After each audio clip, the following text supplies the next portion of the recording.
All right, ladies, I am here tonight on the show. And tonight on the show, I am here to give you my top 12 NFL teams. All right, ladies and gentlemen, pull on my list. Here we go. My top 12 NFL teams for week number 10 are. I'm going to go with San Francisco number one. They're the only undefeated team. The Patriots are not there anymore. They didn't look so good, giving up 37 points. I'm going to give it to San Francisco. They look unbelievable. They're undefeated. They're showing me they have a fantastic defense. Obviously with Nick Bosa, Richard Sherman, D Ford, all those guys. But also they're showing me not only can they win with running the football with Matt Breida and Tevin Coleman, they can also win like they did on Thursday night versus Arizona, throwing the football with Jimmy Pornstar Jimmy, George Kittle, Marquise Goodwin, and the rest of those boys. So they're showing me they can win not only throwing the football, but running the football. They have a fantastic defense. They're the most complete team in football. They got possibly a top 5 coach in Kyle Shanahan. Give me San Francisco number one. Number two, I'm going to say the Saints. They got Drew Brees back. They went undefeated 5-0 with Teddy Bridgewater. Their defense seems to got him better. It seems that they kind of locked down these last 5 weeks when Teddy Bridgewater was starting. They knew they had to play better. They couldn't make as many mistakes as they would have with Drew Brees. And I think they just got to keep playing the same way. And this might be the best defense the Saints have had in a long, long time. Probably better than the last 2 years because of the challenge they had to go through those 5 weeks when they did not have Drew Brees, and the amount of mistakes were even more limited. But now Drew Brees is back. Defense can contain the level of play in there right now. They're playing right now. I like Saints to possibly be the best team in the NFC, along with San Francisco. But I'm gonna go with Drew Brees over Jim Pornstar Jim. That's why I'm gonna say Saints have a chance to be the best team in the NFC. Number three, give me Baltimore, man. They deserve it, man. They really surprised a lot of people.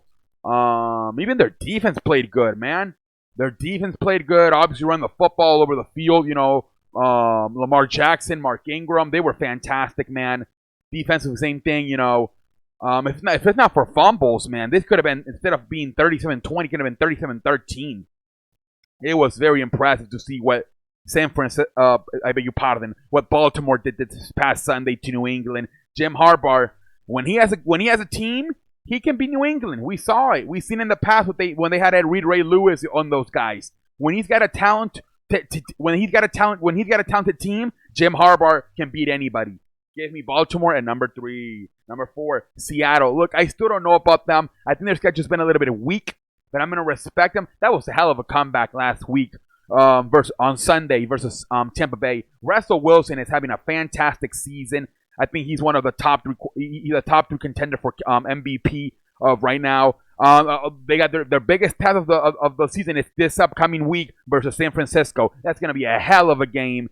And that's the only thing that worries me about Seattle, too. And the other thing is their defense is not that good this year. Like I said, Russell Wilson is having to get them out of a lot of trouble. Their defense is not as... This is probably one of the worst defense they had since Russell Wilson has been there. So, I believe that, like I said, when they had to face, good teams, like a few weeks ago, they had to face the Ravens. They lost. And, I expect them to possibly lose again versus San Francisco. But we'll see what happens. I think a lot of it's just Russell Wilson and the easy schedule. I actually don't think they're that good. But for now, I'm going to give them the respect at number 4. New England, number 5. Look, it's just a 1 week thing, how these ratings work. It's weekly ratings. So they can go back to the top 3 next week. I don't know. The offense, a lot of dink and dunking, if you ask me. That was the problem I had with New England last year. I came here and made that video after they lost 2 straight games to Tennessee and Miami because I was seeing a lot of dink and dunking. I thought they were finished, and that's the problem I've seen with the New England these last 2 years. A lot of dink and dunking, and then a lot of it they don't have a deep threat, But they haven't. I don't know. We have to see. They got to do a better job also getting Sony Michel going. Defensively, now we don't know what they are. Are they? I think they're still a good defense, but maybe they're not as fantastic as we thought. They gave up 37 to Lamar Jackson in Baltimore. We'll see how this team goes. Let's see how Bill Belichick responds. But I'm not too worried about the defense. I'm more worried about the offense. A lot of short passes. Gotta get a little bit more of a vertical game going here with the receivers. Number 6, Dallas. I think they're a top 5 team in the NFC. I don't think they're a Super Bowl contender, but I think they're a top 5 team in the NFC. They have a good defense. They have a good offensive line. They have a good running back. Amari Cooper, Michael Gallup, Jason Witten looks like Jason. It looks like he got It looks like he got a second win. He seems like he found the fountain of youth at the Monday Night Football telecast last year. He looks way different, man. He looks better this year than he did a few years ago. They got talent over the field. Prescott, I like Prescott. I don't love him. I like him. I think it's a top 5 team in the NFC. I don't think they're a Super Bowl contender, though. Green Bay, look, number 7. My problem with Green Bay is, how's their defense? Is it as good as advertised? Because what I'm seeing with Green Bay is, when teams get physical and punch them in the mouth, like the Chargers did on Sunday, like the Eagles did a few weeks ago, they don't seem to answer that well. That's my problem with Green Bay. When they have to face when a team decides to run the football on them, like Philadelphia and the Chargers did, they're not that good defensively. Matt LaFleur, I'm still not sure about him. But yeah, there's a lot. That was a terrible game. Now there's reports Aaron Rodgers has an injury. Apparently a leg injury he's been dealing with, and that's why some of his throws were terrible on Sunday, because he was on there throwing a lot of stuff on Sunday with Aaron Rodgers. There's reports that he's suffering from a leg injury. I don't know how serious it is, but that could be something to look at too.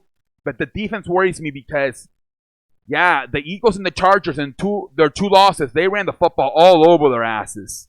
Maybe the defense is not as good as we thought. They're better than they used to be, but maybe not that 2011 Clay Matthews defense. Number 8, Houston. I think they're a lot. They're getting better. Offensive line was much better this year. Carlos Hyde's doing good. Obviously benefiting from the offensive line. DeAndre Hopkins, top 3 wide receiver. If not the best wide receiver in this league. Deshaun Jackson, top 10 quarterback. Obviously they lost J.J. Watt. That's not gonna help them at all. But Deshaun Watson just continues to make plays. They had a hell of a win this week versus Jacksonville. Carlos Hyde ran over the field. Deshaun Watson has been fantastic this year.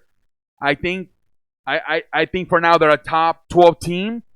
I think now with Jacoby Brissett going out with the leg injury, they can possibly for sure wrap up the division. But we'll see how long Jacoby Brissett is out. Nick Foles is coming back for the Jacksonville Jaguars. We'll see how they look. But right now they're the number 1 team. Again, like the Dallas Cowboys. They might not be a Super Bowl contender, but I think they're a top 5 team in the AFC. We'll see what happens. Number 9, Kansas City. Look, they've impressed me. They're averaging, 25 points these last 2 games without Patrick Mahomes. Matt Moore doing pretty nicely in there. The problem is the defense, man. That damn defense. That is why I think they're not in the level of teams like the Ravens, the Texans, in Patriots, possibly even Indianapolis, because their defense is so suspect. They can't even stop a diarrhea if they had Pepto-Bismol. So that's my problem with not their offense. Even with Matt Moore, they're still scoring about 25 points a game. Their problem is their defense. They got to fix their defense, and I'm afraid they're not going to be able to because the trading deadline passed. I thought they were going to try to get something, maybe a player on the secondary, maybe a Jalen Ramsey or a Patrick Peterson or something, or Chris Harris. I don't know. That worries me about Kansas City, their defense. Number 10, Los Angeles Rams. I think this is a team that's right now they're looking out the playoff picture that they can get in. Like I said, I think Seattle is a team that I think is overrated. It's been all Russell Wilson. Defense is not that good. Schedule has been weak. Once the schedule gets a little bit weaker and they start losing once the schedule gets a little bit tougher for Seattle and they maybe start losing a little bit more, the Rams can get back in this puppy. I believe the Rams will probably take over that one of the wildcard spots, most likely over Seattle's. I think the Rams, I think overall they're going to end up having a better season. I think Seattle's getting a little bit lucky with the schedule, but we'll see what happens. Give me Los Angeles Rams at number 10. And obviously they got better defensive with Jalen Ramsey. Often they got to get a little bit better, but I like what I'm seeing from Los Angeles Rams these last few weeks. Number 11, Minnesota. Look, these are the two teams, number 11 and 12, where I'm not too high on. I just put them in there because I had to put somebody at 11, 12. Kirk Cousins, you put him versus shitty ass teams. He's Joe Montana. You put him versus contenders, good football teams, and he's fucking he's trash. I'm not gonna say he's trash, but he goes to average. He goes to average, man. He turns into he goes from Joe Montana to just an average quarterback. Again, couldn't get the job done on the road this week versus a Matt Moore Kansas City-led team. This is why I'm not too high on Minnesota. I think they can possibly still get in the wild card. The biggest game I think is going to come down to is when Green Bay goes up to Minnesota. Can they beat them at home? They already lost to them at Lambeau. Can they beat them? That's the thing I'm wondering. That's probably going to make or break their season. Can they beat Green Bay when they go up to Minnesota? But I'm not too high on this team. I just think Kirk Cousins, when he plays at home versus a shitty ass team, they win. When he's got to go on the road against an average team or a good team, he sucks. Or even when you get a good team going up to Minnesota, he's not that good, Kirk Cousins. I'm sorry. Carolina. Look, Kyle Allen, it was announced that Cam Newton is most likely out for the season with the foot injury. Kyle Allen has done very good. He really has. I believe they're 5-3. Good. Got to go run the football with Christian McCaffrey. Play defense. Again, just like the Saints with Drew Brees. It seems like that defense is getting a lot better. Stepped up a lot more these last few weeks without Cam Newton. Now the offense, it used to be, they had Christian McCaffrey, but the offense was all around Cam Newton, where now the offense is all focused around Christian McCaffrey. This is probably Christian McCaffrey's best season. He's another MVP contender. But yeah, finally, the guy, unfortunately, he's really benefit from Cam Newton not being there in the lineup because